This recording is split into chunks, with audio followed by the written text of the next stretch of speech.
This is a trail that runs from the Velodrome. I think it's the 750 block Barnett Highway. Anyway, there's only one Velodrome. And right behind there, there's a trail that goes up to SFU. I'm about, I don't know, 200 yards into it, I guess. Nice. Really, really nice place. Let's take a look. Yeah, this is gorgeous. It's pretty famous for being steep. 500 steps is, I think, what they mean. I hope they don't mean 500 stairs. There was a sign warning of bears, and I got like 50 meters into it, and I come across bear scat.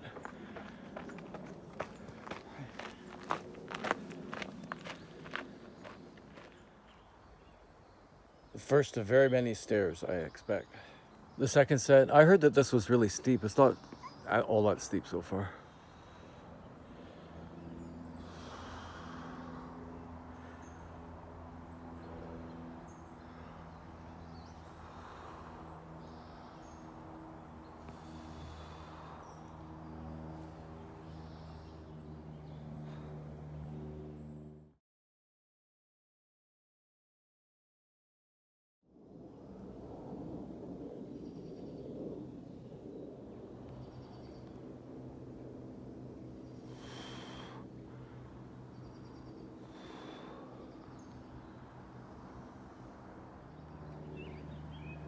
That's our first glance, basically, of Burrard Inlet. We pretty much started out from sea level, so you can see how far we've come. I'm a little winded.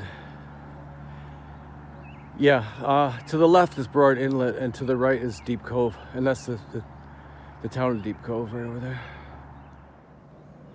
Yeah, that's looking straight up Deep Cove. So part of the reason that I came here is because it's a lot easier on my back to walk up than it is to walk down for some reason. So I wanted a hill where you could take a bus to the bottom, walk to the top, and then get another bus. And I wanted it uphill. It's definitely uphill all the way. Not necessarily that steep, but it's consistently uphill.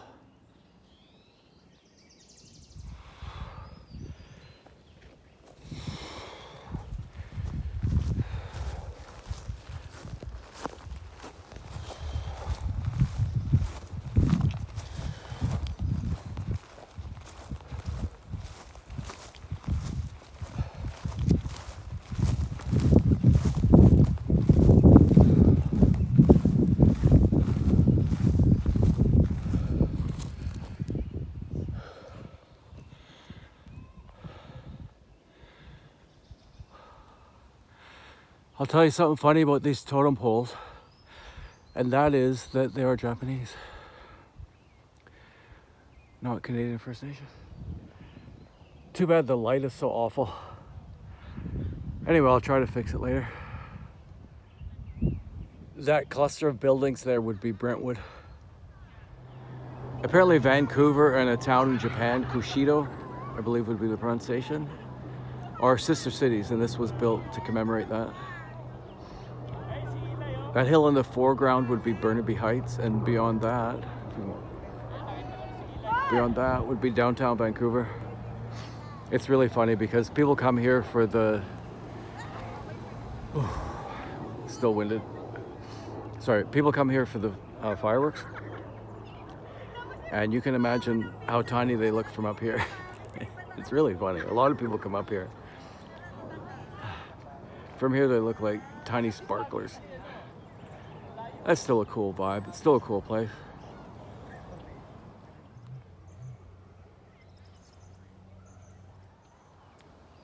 I take it that this is a trail, but it's gated off. I'm standing behind a fence. I bet that's a steep bugger, eh? The only way that you could find out where that comes from, really, I bet, because they probably wouldn't show it on maps, is to go down. I did that the other day on a hike.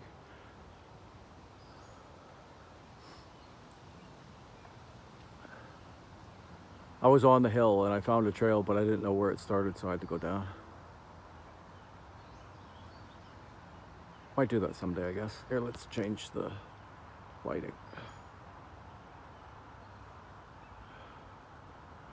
Yeah, there's just something so tempting about that, isn't there? That drop off. Fun fact, this is apparently part of the Trans-Canada Trail. So coming out of the woods, this is our first shot of SFU. And it brought me right to here. I wanted to tell this story, actually. I was at this bus stop before, but it didn't go anywhere that I wanted to go. So, and there's a phone. So I phoned them and asked them, where's the right bus stop? And they said, hang on, we'll come around and pick you up and give you a ride. I said no to that, but that was pretty remarkable. I think the thing is they don't want people walking around campus at night alone or something like that. I believe that SFU was designed by Arthur Erickson or some famous architect like that. And if you like brutalist architecture, which I definitely do, this SFU is really something.